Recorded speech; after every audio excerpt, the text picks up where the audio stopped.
Good morning. मैं अशोक पटवा आप सभी का अपने चैनल पर स्वागत करता हूं।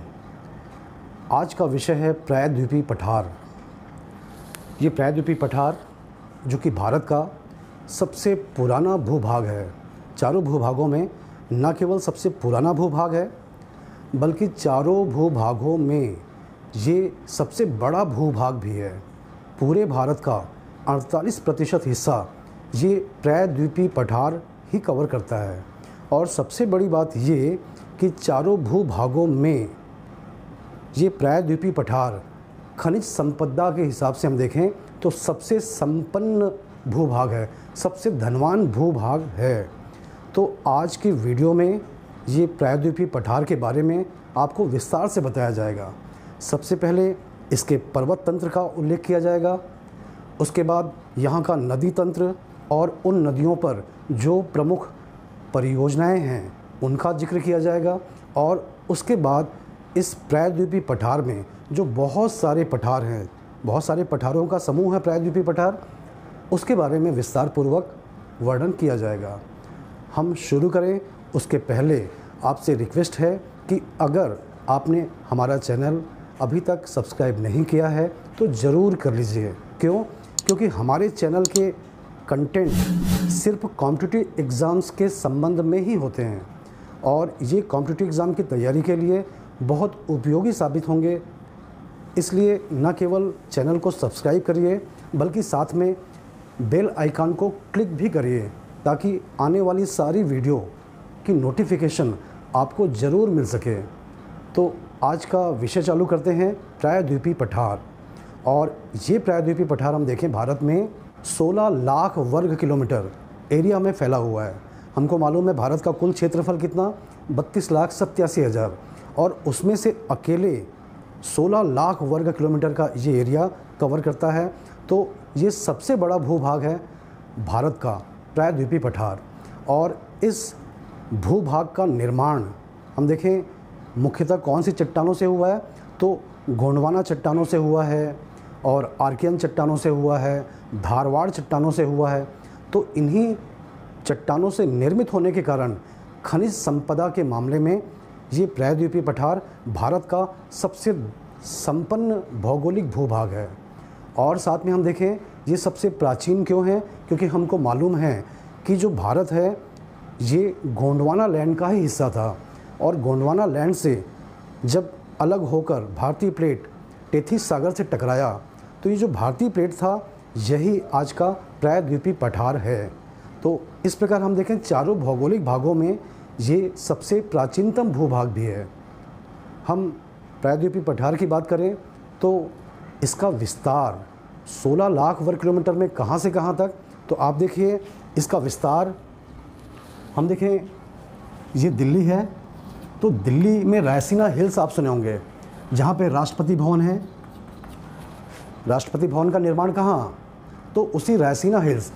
तो इधर हम देखें अरावली से लेकर इधर गिर पर्वत है, इधर अरावली पर्वत है, इधर गिर पर्वत है, और फिर इधर से देखें पश्चिमी घाट पर्वतमाला, फिर इधर अन्नामलाई पर्वत, पूर्वी घाट पर्वतमाला, इधर राजमहल की पहाड़ियाँ हैं झारखंड में, ठीक है, से लेकर इस तरह से ये प्रायद्वीपीय पठार है चूँकि चारों ओर से ये पर्वतों से घिरा हुआ है। हम देखें इधर अरावली है, इधर पश्चिमी घाट पर्वतमाला है, इधर पूर्वी घाट पर्वतमाला है, इधर विंध्याचल है, सतपुड़ा है, राजमहल है। तो हम सबसे पहले इसके पर्वत तंत्र को ही देखेंगे कि इसका पर्वत तंत्र प्रमुख चोटियाँ कौन सी, कहाँ से कहाँ तक विस्तार है, ये सब देखेंगे। तो प्रायद्वीपीय पठार के पर्वत तंत्र में हम देखें सबसे पहले नाम उल्लेख होता है पश्चिमी घाट पर्वतमाला। और पश्चिमी घाट पर्वतमाला की बात करें तो ये ताप्ती नदी के मुहाने से चालू होता है और कन्याकुमारी तक, इस तरह से ये कन्याकुमारी तक गया हुआ है। कुल मिला के इसकी लंबाई हम देखें ये 1600 किलोमीटर लंबा पर्वतमाला है पश्चिमी घाट पर्वतमाला। इसी को सह्याद्री पर्वतमाला भी कहते हैं। और ये हिमालय के बाद, भारत में हिमालय के बाद लंबाई के मामले में दूसरी पर्वतमाला है कि इसकी ऊंचाई उत्तर से दक्षिण की ओर लगातार बढ़ती जाती है। वैसे देखें तो औसत ऊंचाई इसकी 1200 मीटर है, लेकिन उत्तर में इसकी ऊंचाई कम है और दक्षिणी हिस्से में इसकी ऊंचाई ज़्यादा है। इसी प्रकार हम देखें इसकी चौड़ाई की, तो ये उत्तर में चौड़ाई कम है, 50 किलोमीटर की चौड़ाई है, लेकिन दक्षिण हिस्से जाते जाते इसकी चौड़ाई बढ़कर 80 किलोमीटर हो जाती है। तो इसकी चौड़ाई और ऊंचाई उत्तर से दक्षिण की ओर जाते समय बढ़ती जाती है।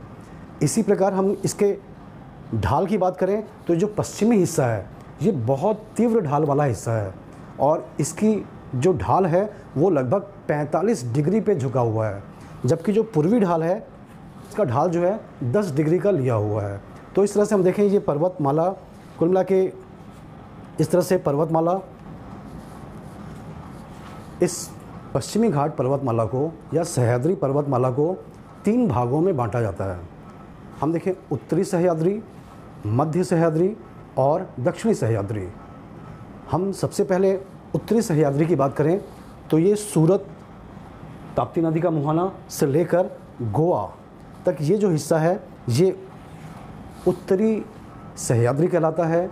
और इस उत्तरी सह्याद्री में हम देखें प्रमुख पर्वत चोटियाँ कौन सी है, तो इस हिस्से की सबसे ऊंची चोटी है कालसूबाई और कालसूबाई की ऊंचाई है 1646 किलोमीटर। ये कालसूबाई है यहाँ पर, इसकी ऊंचाई है 1646 किलोमीटर। इसी प्रकार से यहाँ की एक और ऊंची चोटी है महाबलेश्वर और इसकी ऊंचाई है, महाबलेश्वर यहाँ पर, इसकी ऊंचाई है 1436 मीटर। और इसी प्रकार से एक और ऊंची चोटी है यहाँ पर, वो है हरिश्चंद्र और हरिश्चंद्र की सबसे ऊंचाई जो है वो है 1424 मीटर। तो ये उत्तरी सह्याद्री है और इसी उत्तरी सह्याद्री में हम देखें प्रमुख हिल स्टेशन स्थित हैं। आप सुने होंगे खंडाला, आप नाम सुने होंगे पंचगनी, आप नाम सुने होंगे महाबलेश्वर। ये सारे हिल स्टेशन इसी उत्तरी सह्याद्री में स्थित हैं। इसी उत्तरी सह्याद्री से ही हम देखें कुछ प्रमुख नदियाँ निकली हैं, जैसे गोदावरी, कृष्णा, भीमा, इन सभी नदियों का उद्गम इसी उत्तरी सह्याद्री से हुआ है। ठीक है, तो इस सूरत से लेकर कहाँ तक, गोवा तक, और इसकी लंबाई हम देखें 650 किलोमीटर एरिया ये कवर करती है। गोवा से लेकर हम देखें यहाँ तक, कहाँ तक, नीलगिरी। ये जो नीलगिरी पर्वतमाला है ये है नीलगिरी। तो गोवा से लेकर नीलगिरी तक ये है मध्य सह्याद्री और ये जो मध्य सह्याद्री है इसका निर्माण मुख्यतः धारवाड़ और आर्कियन चट्टानों से हुआ है और यही कारण है कि खनिज संसाधन के मामले में ये मध्य सह्याद्री बहुत संपन्न है। हम देखें यहाँ की प्रमुख नदियाँ तो यहीं से कावेरी, तुंगभद्रा नदियों का उद्गम हुआ है और यहाँ की प्रमुख चोटियों की बात करें तो उनमें से है कुद्रेमुख जिसकी ऊंचाई है 1892 मीटर और एक यह है कुद्रेमुख। और यहीं पर एक और यहाँ पे एक चोटी है पुष्पगिरी जिसकी ऊंचाई है 1714 मीटर। ठीक है, तो इसी मध्य सह्याद्री में सबसे निचला हिस्सा कहाँ तक, नीलगिरी। गोवा से लेकर नीलगिरी तक है। तो नीलगिरी पर्वत, और नीलगिरी पर्वत की बात करें तो ये जो नीलगिरी पर्वत है ये सदाबहार वनों के कारण प्रसिद्ध है। और सदाबहार वन की बात करें तो यहीं पर इसी नीलगिरी एरिया में भारत का पहला बायोस्फीयर रिजर्व स्थापित किया गया था। कब, 1986 में।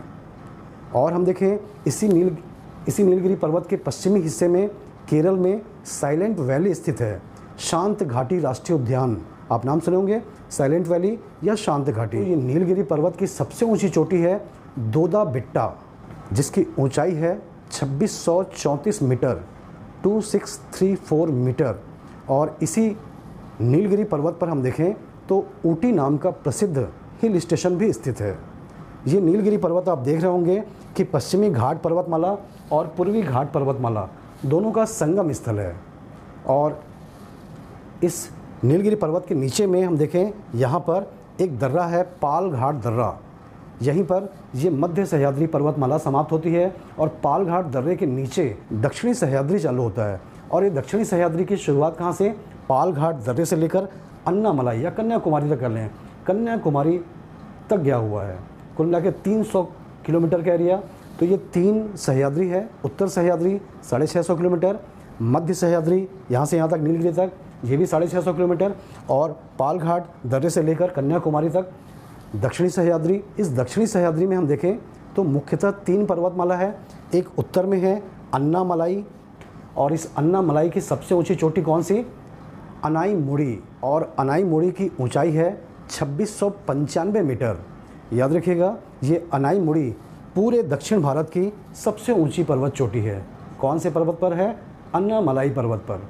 इसी अन्नामलाई के बाजू में इधर देखें तो पालनी की पहाड़ियाँ हैं, और इसी पालनी पहाड़ी में एक बहुत ही प्रसिद्ध हिल स्टेशन है कोडाई कनाल। कोडाई कनाल न केवल हिल स्टेशन है बल्कि इस पालनी की पहाड़ी की सबसे ऊंची चोटी भी है। और इन दोनों के दक्षिण में, सबसे दक्षिण में ये कौन सी पर्वतमाला है? इलायची पर्वत, कार्डमम पर्वत। और इस इलायची पर्वत की सबसे ऊंची चोटी है अगस्त मलाई। ठीक है, तो हम देखें ये है पश्चिमी घाट पर्वतमाला, जिसका विस्तार ताप्ती के मुहाने से लेकर कहाँ तक? कन्याकुमारी तक है। तो ये जो पश्चिमी पर्वतमाला है ये भारत में मानसून तंत्र को बहुत प्रभावित करता है, और सिर्फ मानसून तंत्र को प्रभावित ही नहीं करता बल्कि ये पूरे विश्व में बायोडाइवर्सिटी, जैव विविधता के लिए बहुत प्रसिद्ध है।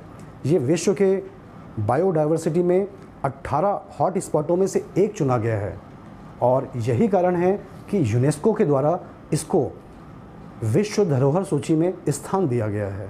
हम पश्चिमी घाट पर्वतमाला के कुछ दर्रों को देखते हैं। सबसे पहला दर्रा हम देखें यहाँ पर, कहाँ पर? इस हिस्से में थाल घाट दर्रा। और ये जो थाल घाट दर्रा है ये मुंबई को कोलकाता से जोड़ता है। मुंबई टू कोलकाता रास्ता यहाँ से निकला हुआ है नासिक होते हुए।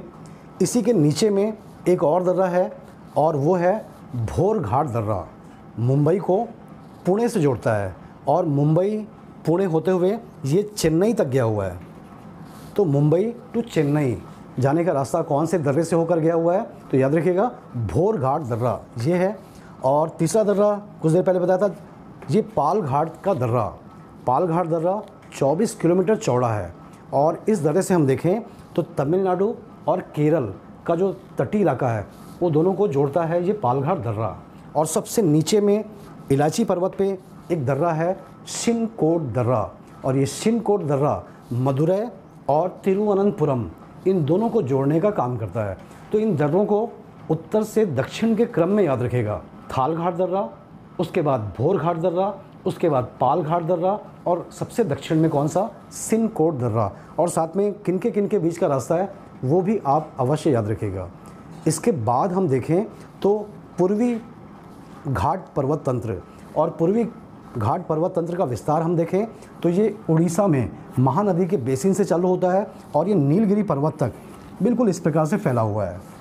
ठीक है, इसकी लंबाई हम देखें तो ये 1200 किलोमीटर लंबा पर्वतमाला है। लेकिन याद रखिएगा ये कंटिन्यू नहीं है। 1200 किलोमीटर लंबाई मतलब कंटिन्यू नहीं है।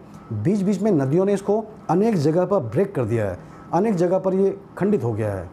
नदी अपना समुद्र में मिलने का रास्ता बना चुकी है, तो इसको काट काट के अनेक जगह पर खंडित। हम देखें पूर्वी घाट पर्वत की बात करें तो ये चौड़ा ज़्यादा है, ऊंचा कम है। मतलब इसकी औसत ऊंचाई 600 मीटर है, और इसकी चौड़ाई की बात करें तो 100 से 200 किलोमीटर इसकी चौड़ाई है। तो पश्चिमी घाट से हम इसकी तुलना करें तो पश्चिमी घाट ऊंचा ज़्यादा है और सकरा है, चौड़ाई कम है, जबकि पूर्वी घाट ऊंचा कम है लेकिन चौड़ाई ज़्यादा है। ठीक है, हम इसको देखें तो ये महानदी के बेसिन से चालू होता है, और अलग अलग पर्वतमाला इसमें हैं। उड़ीसा के हिस्से में है मालिया रेंज, ये उड़ीसा है, तो यहाँ पर मालिया रेंज है। और इस मालिया रेंज में जो प्रमुख पर्वत हैं, पर्वत चोटियाँ हैं, वो है महेंद्रगिरी, मलयगिरी, उदयगिरी। इनमें से जो महेंद्रगिरी है ये सबसे ऊंची है, 1501 मीटर, 1501 मीटर। ठीक है, तो इसके नीचे में है मधुगुला कोंडा रेंज, मधुगुला कोंडा रेंज जो कि आंध्र प्रदेश में है। और इस मधुगुला कोंडा रेंज में हम देखें कौन कौन सी पर्वत चोटियां हैं। एक है अरमा कोंडा, अरमा कोंडा चोटी, इसकी ऊंचाई है 1680 मीटर, 1680 मीटर। और एक और ऊंची चोटी है जिंदगुड़ा, जिंदगुड़ा चोटी की बात करें तो जो जिंदगुड़ा चोटी है ये पूर्वी घाट की सबसे ऊंची पर्वत चोटी है। इसकी ऊंचाई है 1690 मीटर, 1690 मीटर, ठीक है। और इसके बाद हम देखें तो ये गोदावरी और कृष्णा नदी का बेसिन, कृष्णा गोदावरी बेसिन है। मतलब यहाँ पे गोदावरी नदी और कृष्णा नदी ने मिलकर इस पूर्वी घाट को पूरी तरह से काट दिया है। और इस हिस्से में गोदावरी नदी एक और समुद्र में गिरती है और एक और कृष्णा नदी, तो दोनों के बीच का एरिया केजी बेसिन, आप नाम सुनोगे कृष्णा गोदावरी बेसिन का, जो कि पेट्रोलियम और नेचुरल गैस के भंडार के लिए पूरे भारत में प्रसिद्धि प्राप्त कर चुका है। और इस केजी बेसिन के नीचे हम देखें तो एक पर्वतमाला है, कौन सी, यहाँ पे नल्ला मलाई, और इसी नल्ला मलाई पर्वत चोटी का विस्तार तेलंगाना में भी है। और तेलंगाना में इसको कहते हैं शेषाचलम। तो शेषाचलम, नल्ला मलाई, ये दोनों के दोनों जो पर्वत चोटियाँ हैं ये नक्सलवादी गतिविधियों के लिए भी अक्सर चर्चा में रहती हैं। और इसके नीचे हम देखें तो तमिलनाडु की पर्वतमाला है। पूर्वी घाट में हम देखें तमिलनाडु की कौन कौन सी पर्वतमाला है, ये है जावेड़ी, ये है सेवराय और ये है कार्लियान। तो जावेड़ी, सेवराय और कार्लियान, ये तीनों पर्वत श्रेणियाँ पूर्वी घाट में तमिलनाडु में स्थित हैं। तो इस तरह हम देख रहे हैं कि जो पूर्वी घाट पर्वतमाला है वो अलग अलग जगह ब्रेक हो चुकी है, कंटिन्यू नहीं है। इसी पूर्वी घाट पर्वतमाला में हम देखें तो नल्ला मलाई, ये नल्ला मलाई के ठीक नीचे में एक पर्वतमाला है पालकोंडा, और इसी पालकोंडा पर्वत श्रेणी में एक प्रसिद्ध तीर्थ स्थल स्थित है, कौन सा, तिरुपति बालाजी। के बाद हम देखें तो मध्य भारत में भी हम देखते हैं पर्वत श्रेणियाँ हैं, कौन कौन सी, एक है विंध्याचल और एक है सतपुड़ा। तो विंध्याचल की बात करें तो विंध्याचल, ये है विंध्याचल, ये है भांडेर और ये है कैमूर। कहने का मतलब ये गुजरात से लेकर कहाँ तक, कैमूर कहाँ तक गया हुआ है, बिहार, सासाराम तक। और इसका इधर विस्तार देखें तो इधर एक और है पारसनाथ पहाड़ी। पारसनाथ नाम सुनेंगे आप। इसी पारसनाथ में एक चोटी है सम्मेद शिखर, और इसी सम्मेद शिखर पे जैन धर्म के 23वें तीर्थंकर पार्श्वनाथ को ज्ञान की प्राप्ति हुई थी। याद रखिएगा, पारसनाथ का प्राचीन नाम क्या था, सिंहगढ़। मतलब पार्श्वनाथ के पहले इसको सिंहगढ़ कहते थे, और 23वें तीर्थंकर पार्श्वनाथ के नाम पर इसका नाम पारसनाथ हो गया है। तो कुल मिला के हम देख रहे थे विंध्याचल, तो विंध्याचल अनेक पर्वत श्रेणियों का एक समूह है, और इसमें हम देखें सबसे इधर विंध्याचल है, इधर भांडेर है, इधर कैमूर है। और इसी भांडेर में इस विंध्याचल पर्वतमाला की सबसे ऊंची चोटी है, और वो ऊंची चोटी का नाम है सद्भावना चोटी। की ऊंचाई कितनी है, 752 मीटर, इसकी ऊंचाई है 752 मीटर, ठीक है। इसी के नीचे हम देखें तो सतपुड़ा रेंज भी स्थित है, और सतपुड़ा रेंज की बात करें तो यहाँ गिर पहाड़ियों से चालू होती है, ठीक है। फिर यहाँ पर राजपीपला पहाड़ी है, ये ग्वालीगढ़ है, ये राजपीपला, ये ग्वालीगढ़, और इसी के बाजू में महादेव पर्वत श्रेणी है, और इसके बाजू में हम देखें तो मैकल पर्वत श्रेणी है, मैकल।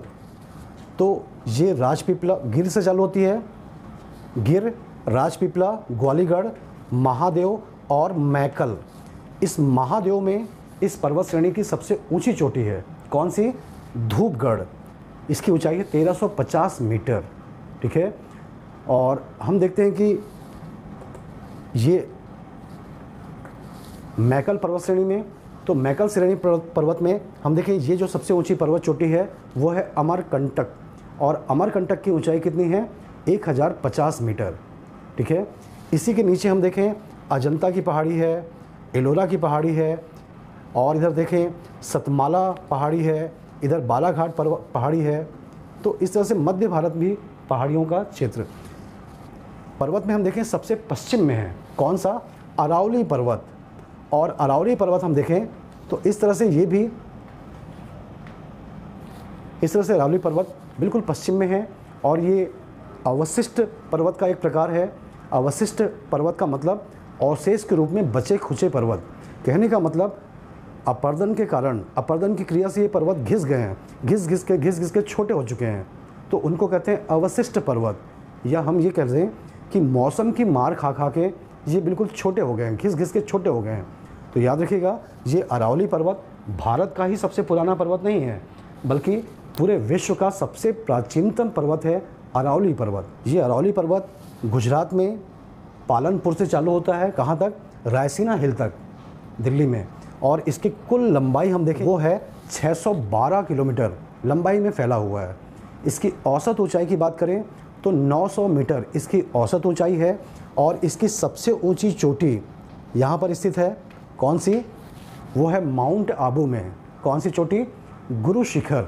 और गुरु शिखर की ऊंचाई है 1722 मीटर, 1722 मीटर। कहाँ पर? माउंट आबू में।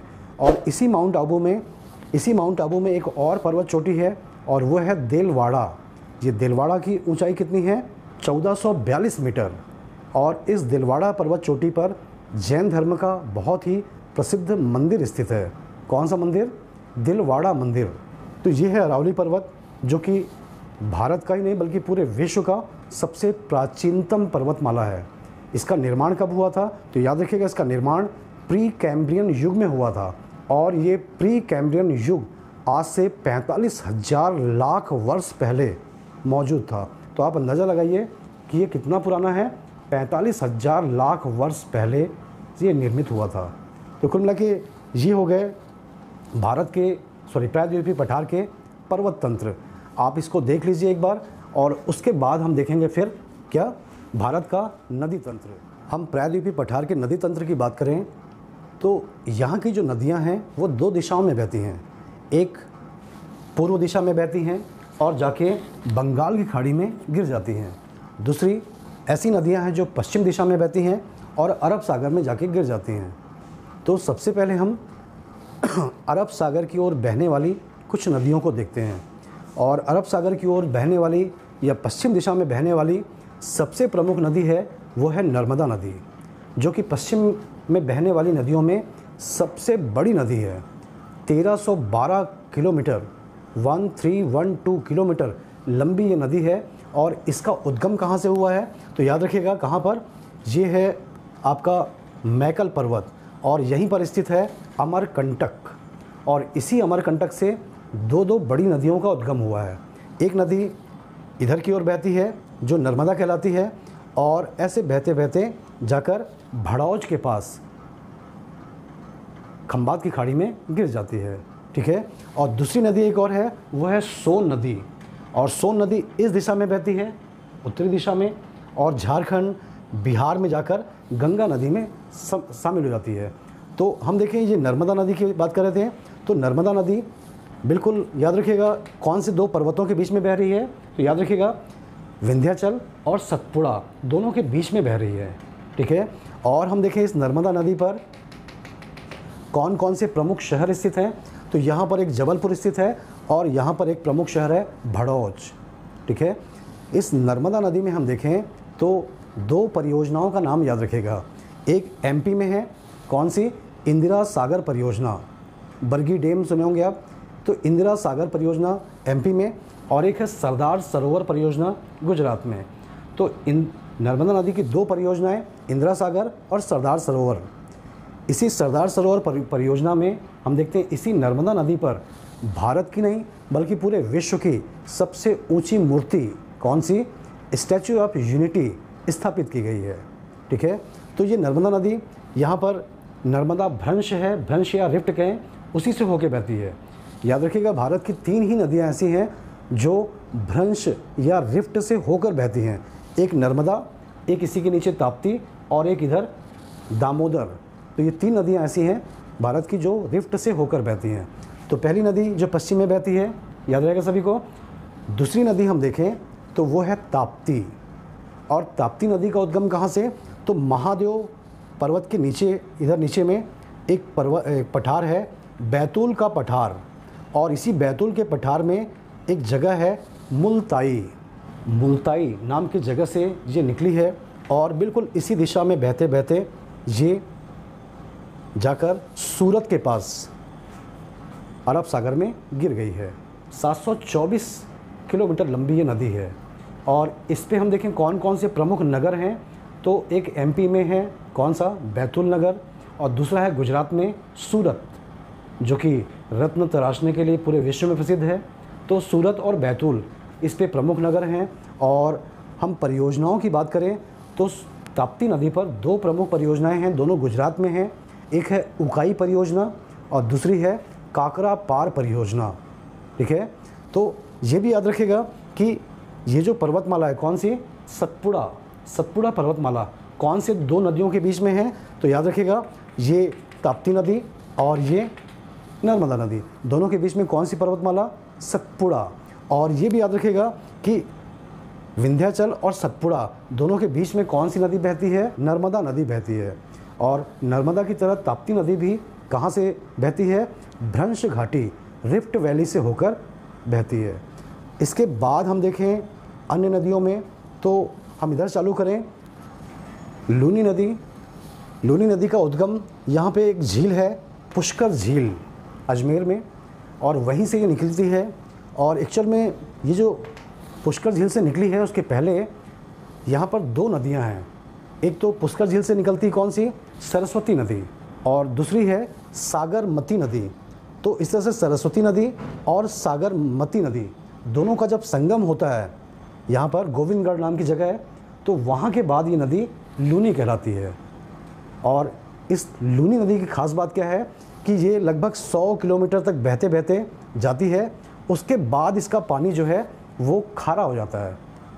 लूनी, लवण, इसका संस्कृत में नाम है लवणावती। तो लूनी या लवणावती नदी, इसकी खास बात क्या है कि 100 किलोमीटर तक तो ये पानी ठीक है, इसके बाद इसका पानी खारा हो जाता है और जाके ये कच्छ के रन में लुप्त हो जाती है। तो इसका उद्गम कहाँ से हुआ है, अजमेर पुष्कर झील। तो पुष्कर झील ऐसे भी फेमस है, पुष्कर नाम की जगह। पूरे भारत में ब्रह्मा जी का एकमात्र मंदिर कहाँ पर है, पुष्कर झील, पुष्कर में है। ठीक है, तो ये लूनी नदी जो पश्चिम में बहती है। इसके बाद हम देखें अगली नदी कौन सी, साबरमती नदी। और साबरमती भी इसी अरौली से निकली है, डूंगरपुर राजस्थान में है ना, डूंगरपुर, वहाँ से निकली है और आगे बढ़कर जाती है और खंबात की खाड़ी में मिल जाती है। इसी साबरमती नदी पर गुजरात की राजधानी गांधीनगर स्थित है और इसी साबरमती नदी पर अहमदाबाद, भारत का मैनचेस्टर अहमदाबाद भी स्थित है। तो 2 नगर प्रमुख याद रखिएगा, गांधीनगर और अहमदाबाद। माही नदी, और माही नदी की बात करें तो ये एमपी में धार से निकली है, धार जिले से, विंध्याचल पर्वत से यहाँ पर है, यहाँ से निकली है, ये राजस्थान की ओर गई है। ठीक है, और फिर वापस गुजरात में आकर इस तरह से खंबात की खाड़ी में गिर जाती है। देख रहे हैं ऐसा। ठीक है, तो इसकी खास बात यह है कि माही नदी कर्क रेखा को 2 बार काटती है, एक बार तो ऐसे जाते हुए काटती है और दूसरी बार ऐसे आते हुए काटती है माही। और इस माही नदी पर हम देखें तो माही बजाज सागर परियोजना बहुत प्रसिद्ध है यहाँ की। इसके बाद हम देखें पश्चिमी दिशा में बहने वाली नदियों में तो शरावती, और शरावती नदी जो है कर्नाटक में शिमोगा नाम के जगह से निकली है और जाके अरब सागर में गिर गई है। इस शरावती नदी पर एक बहुत प्रसिद्ध जलप्रपात है, जोग जलप्रपात, या इसी का दूसरा नाम है गोरसप्पा जलप्रपात, और इसका नया नाम है महात्मा गांधी जलप्रपात। तो याद रखिएगा, जोग, गरसोप्पा या महात्मा गांधी, ये जलप्रपात कौन सी नदी पर स्थित है, तो जो ये शरावती नदी पर स्थित है। इसके बाद हम देखें पश्चिम में बहने वाली नदियों में पेरियार नदी, और पेरियार नदी पश्चिमी घाट पर्वतमाला से बहती है केरल में और आगे जाकर अरब सागर में गिर जाती है। इसी पेरियार नदी पर इडुक्की परियोजना, जिसको पेरियार परियोजना भी कहते हैं, इडुक्की बांध है, तो इडुक्की परियोजना बनाई गई है। और इसके बाद हम देखें ये इलायची पर्वत से निकली है और अरब सागर में जाकर गिरती है, और ये केरल की सबसे बड़ी नदी है। कौन सी, भरतपुजा नदी। इसके अलावा हम देखें तो और भी कुछ नदी है, जैसे गोवा में है, ये गोवा, यहाँ पे एक मांडवी नदी है जो अरब सागर में गिरती है। इसी मांडवी नदी के किनारे पर गोवा की राजधानी पणजी स्थित है। इसी प्रकार से गोवा में एक और नदी है जो अरब सागर में गिरती है, कौन सी, जुआरी नदी। इसी प्रकार से नासिक में एक नदी है, यहाँ पर वैतरणा नदी, वैतरणा, ये भी अरब सागर में गिरती है। कालिंदी नदी, और कालिंदी नदी भी बेलगांव से अरब सागर में जाके गिरती है। तो ये नदियाँ हैं जो पश्चिम की ओर बहती हैं और अरब सागर में जाके गिरती हैं। इसके बाद हम देखें तो पूर्वी, मतलब बंगाल की खाड़ी की ओर बहने वाली नदियाँ। बंगाल की खाड़ी में गिरने वाली नदियों में सबसे पहले जिक्र आएगा सबसे उत्तर में स्वर्ण रेखा नदी। ये स्वर्ण रेखा रांची के पठार से निकली है और जाकर बंगाल की खाड़ी में गिर गई है। याद रखिएगा, इसी स्वर्ण रेखा नदी के तट पर जमशेदपुर स्थित है और इस नदी के रेत में सोने के कण मिलते थे, इस कारण इसका नाम हो गया स्वर्ण रेखा नदी। झारखंड की ये दूसरी सबसे बड़ी नदी है स्वर्ण रेखा। इसके बाद हम देखें वैतरणी नदी। ये वैतरणी नदी कहाँ पर? उड़ीसा में। उड़ीसा में गुप्त गंगा नाम की एक पहाड़ी है, उसी गुप्त गंगा पहाड़ी से निकली है और बालेश्वर में जाकर ये समुद्र में गिर गई है और इसको उड़ीसा की गंगा भी कहा जाता है। इसके बाद हम देखें महानदी। सिहावा पर्वत है यहाँ पर, कहाँ पर? छत्तीसगढ़ में।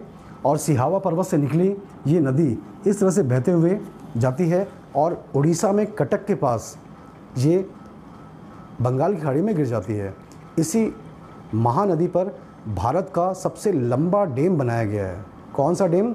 हीराकुंड बांध। याद रखिएगा, हीराकुंड बांध कौन सी नदी पर?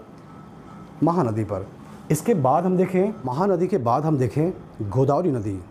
गोदावरी नदी जो कि इस प्रायद्वीपीय पठार की सबसे बड़ी नदी है। 1465 किलोमीटर लंबी ये नदी है। 1465 किलोमीटर ये लंबी नदी है और इस नदी का उद्गम हम देखें तो ये है त्र्यंबक। नासिक में एक जगह है, नासिक महाराष्ट्र में त्र्यंबक नाम की जगह, वहाँ से ये नदी निकली है इस तरह से और जाकर कोल्लेरू झील, ये कोल्लेरू झील है, इसके उत्तर में बंगाल की खाड़ी में गिर जाती है। इसकी सहायक नदियों को हम देखें तो इसकी सहायक नदी कौन सी? दुधना नदी और इसी के पास में एक और नदी है पूर्णा नदी, दुधना पूर्णा। और इसके बाद यहाँ देखें हम, एक है पेन गंगा और इस पेन गंगा के साथ साथ में वर्धा नदी और वेन गंगा नदी। पेन गंगा में वर्धा और वेन गंगा दोनों मिलती हैं प्राणहिता के नाम से। तो प्राणहिता नदी भी जाकर इसी गोदावरी नदी में जाके मिलती है और एक नदी और आकर मिलती इधर से बस्तर से, वो है इंद्रावती नदी। तो ये तो हो गई उत्तर से मिलने वाली नदियाँ। दक्षिण से हम देखें एक नदी आती है मंजीरा। मंजीरा नदी गोदावरी की सहायक नदी है और इसी मंजीरा पर एक परियोजना है निजाम सागर परियोजना। अनेक बार परीक्षाओं में पूछा गया कि निजाम सागर बांध कौन सी नदी पर है, तो याद रखिएगा मंजीरा नदी पर। और हम देखें इस गोदावरी नदी के तट पर कौन कौन से नगर स्थित हैं, तो एक है नासिक जो कि बहुत प्रसिद्ध नगर है, कुंभ का आयोजन होता है, और एक है नांदेड़ जहां 10वें और अंतिम सिख गुरु गोविंद सिंह की हत्या हुई थी, नांदेड़। तो नांदेड़ और नासिक इसी गोदावरी नदी पर स्थित है। यहाँ की परियोजनाओं की बात करें, गोदावरी नदी की परियोजनाओं की बात करें तो गोदावरी नदी पे महाराष्ट्र में 2 परियोजनाएं हैं, एक है जायकवाड़ी परियोजना और एक है बबली परियोजना। ये दोनों महाराष्ट्र में गोदावरी नदी पर है और 2 परियोजनाएं आंध्रा में हैं, तेलंगाना में हैं। एक है रामगुंडम परियोजना और दूसरी है श्री राम सागर परियोजना। तो ये चारों की चारों परियोजना कौन सी नदी पर? गोदावरी नदी पर। तो याद रखिएगा गोदावरी नदी को दक्षिण भारत की गंगा कहा गया है क्योंकि ये दक्षिण भारत की सबसे लंबी नदी है। ठीक है। इसके बाद हम देखें कृष्णा नदी। कृष्णा नदी का उद्गम महाबलेश्वर से हुआ है और इधर से एक नदी यहाँ की आके मिलती है भीमा नदी और इधर से दो नदियाँ हैं, एक तुंगा एक भद्रा। ये तुंग भद्रा नदी के नाम से मिलती हैं और ये फिर कृष्णा नदी आगे जाकर इस कोल्लेरू झील के दक्षिण में बंगाल की खाड़ी में गिर जाती है। तो कोल्लेरू झील इसके उत्तर में गोदावरी और इसके दक्षिण में कृष्णा, और यही एरिया कहलाता है कृष्णा गोदावरी का बेसिन। कृष्णा नदी की परियोजनाओं के बारे में बात करें तो यहाँ की जो प्रमुख परियोजनाएं हैं उसमें बहुत चर्चित है तेलुगु गंगा परियोजना। और तेलुगु गंगा परियोजना से चेन्नई में पानी की व्यवस्था की जा रही है, तो तेलुगु गंगा। इसी प्रकार एक बहुत पूछा गया प्रश्न है श्री सैलम परियोजना। तो श्री सैलम परियोजना भी इसी कृष्णा नदी पर स्थित है और यहाँ पर स्थित एक बांध डैम बहुत फेमस है। कौन सा? अलमाटी बांध। इसके बाद हम देखें कावेरी नदी, और कावेरी नदी का उद्गम कर्नाटक में कुर्ग ज़िले से हुआ है और इस तरह से कुर्ग ज़िले से निकलती है और कावेरी पट्टनम में जाकर समुद्र में गिर जाती है। तो इसी कावेरी नदी पर हम देखें तो श्रीरंगपट्टनम द्वीप का नाम सुना होगा आपने। श्रीरंगपट्टनम द्वीप इसी कावेरी नदी पर स्थित है। इसी कावेरी नदी पर शिव समुद्रम जल विद्युत परियोजना स्थित है, जो कि भारत की सबसे पहली जल विद्युत परियोजना थी। 1902 में इसकी स्थापना हुई थी अंग्रेज़ों के ज़माने में। कृष्ण राज सागर परियोजना इसी कावेरी नदी पर स्थित है। और आगे हम देखें इसी कावेरी नदी पर यहाँ पर एक डैम है, मैटूर डैम, मैटूर बांध, और उसी मैटूर डैम के पास में एक जलाशय है, स्टैनली जलाशय। स्टैनली जलाशय, मैटूर बांध, फिर आगे जाकर ये कावेरीपट्टनम में बंगाल की खाड़ी में जाकर गिर जाती है। इसके बाद हम देखें तो एक और नदी है प्रमुख नदियों में, वो इस इलायची पर्वत से निकलती है और जाकर मन्नार की खाड़ी में गिरती है। कौन सी नदी है? तो याद रखिएगा, ये नदी है ताम्रपर्णी नदी, जो कि केरल के इलायची पर्वत से निकलती है, अगस्ता मलाई चोटी से निकलती है और मन्नार की खाड़ी में गिर जाती है। याद रखिएगा कि ये भारत की सबसे दक्षिणी नदी है। भारत की सबसे दक्षिणी नदी कौन सी? ताम्रपर्णी नदी। और इसी नदी पर एक परियोजना है, पापनाशम परियोजना। याद रखिएगा सभी को, पापनाशम परियोजना। पश्चिम की दिशा में बहने वाली नदियाँ समुद्र में गिरने के पहले एस्चुरी का निर्माण करती हैं, जबकि पूर्व दिशा में बहने वाली नदियाँ एस्चुरी के बाद हम देखें प्रायद्वीपीय पठारों में बहुत सारे पठार। प्रायद्वीपीय पठार कोई एक पठार नहीं है, बल्कि बहुत सारे पठारों का एक समूह का नाम है प्रायद्वीपीय पठार। और इन यहाँ के जो पठार हैं उनकी बात करें तो इधर बिल्कुल बीचों बीच नर्मदा भ्रंश है, रिफ्ट वैली है, नर्मदा जिससे होकर बहती है। तो ये जो रिफ्ट वैली है, नर्मदा भ्रंश, इससे ये प्रायद्वीपीय पठार दो हिस्सों में बटा हुआ है। ये इधर का हिस्सा दक्कन का पठार कहलाता है और इधर का हिस्सा मध्यवर्ती उच्च भूमि कहलाता है। और इस प्रायद्वीपीय पठार का जो तीसरा हिस्सा है वो यहाँ पर है, मेघालय का पठार या उत्तरी पूर्वी पठार। तो प्रायद्वीपीय पठार 3 समूहों में बटा हुआ है। एक है दक्कन का पठार, एक है मध्यवर्ती उच्च भूमि और एक है मेघालय का पठार। ठीक है, तो हम सबसे पहले बात करें किसके? दक्कन के पठार की। तो ये जो दक्कन का पठार है, इसका निर्माण लावा से होने के कारण, ज्वालामुखी की लावा और लावा से होने के कारण ये काली मिट्टी का क्षेत्र है। और इसका जो केंद्र है वो महाराष्ट्र है यहाँ पे, और यहाँ पे लावा की मोटाई ज़्यादा थी। ठीक है, और जैसे जैसे इसके चारों ओर जाएंगे लावा की मोटाई कम, मतलब काली मिट्टी की मात्रा कम होती जाती है। तो इस दक्कन के पठार को भी अलग अलग पठारों में बांटा गया है। एक है महाराष्ट्र का पठार, ठीक है, एक है कर्नाटक का पठार और एक है आंध्रा का पठार। और महाराष्ट्र के पठार हम देखें पूरे महाराष्ट्र में इसका विस्तार है। कर्नाटक का पठार 2 भागों में बटा हुआ है। ठीक है, बिल्कुल बीचों बीच इधर का हिस्सा बेंगलुरु पठार है और इधर का हिस्सा मैसूर पठार है। वैसे आंध्रा का पठार भी 2 भागों में बटा हुआ है। ऊपर में तेलंगाना का पठार है तो नीचे में आपके रायलसीमा का पठार है। ठीक है, तो इन पठारों की बात करें तो ये पठार मिट्टी से तो काफ़ी अच्छे हैं, काली मिट्टी का क्षेत्र है तो काफ़ी उपजाऊ मिट्टी भी है। साथ में यहाँ की चट्टानें भी हम देखें प्राचीन आर्कियन चट्टानें हैं, गोंडवाना चट्टानें हैं, धारवाड़ चट्टानें हैं। तो इस कारण ये यहाँ का जो क्षेत्र है वो खनिज संपदा की दृष्टि से भी बहुत संपन्न है। इसी प्रकार से मध्यवर्ती उच्च भूमि में हम देखें तो यहाँ पे है मालवा का पठार, और मालवा के पठार का निर्माण बेसाल्ट चट्टानों से होने के कारण यहाँ पे भी काली मिट्टी का क्षेत्र व्याप्त है। मालवा के पठार के इधर अरावली पर्वत है, इधर विंध्याचल है और इधर बुंदेलखंड का पठार। मालवा का पठार बहुत उपजाऊ क्षेत्र है काली मिट्टी का, और मालवा के पठार के बाजू में बुंदेलखंड का पठार। और इस बुंदेलखंड के पठार में बहुत सारे खड्ड, जिसको हम बीहड़ कहते हैं, वो बने हुए हैं। और बुंदेलखंड के पठार के बाद में हम देखें इधर है बघेलखंड का पठार। हम देखें छत्तीसगढ़ और एमपी की जहाँ पे सीमा मिलती है उसी सीमा पर ये स्थित है बघेलखंड का पठार। बघेलखंड के पठार के बाद इधर देखें तो ये है छोटा नागपुर का पठार।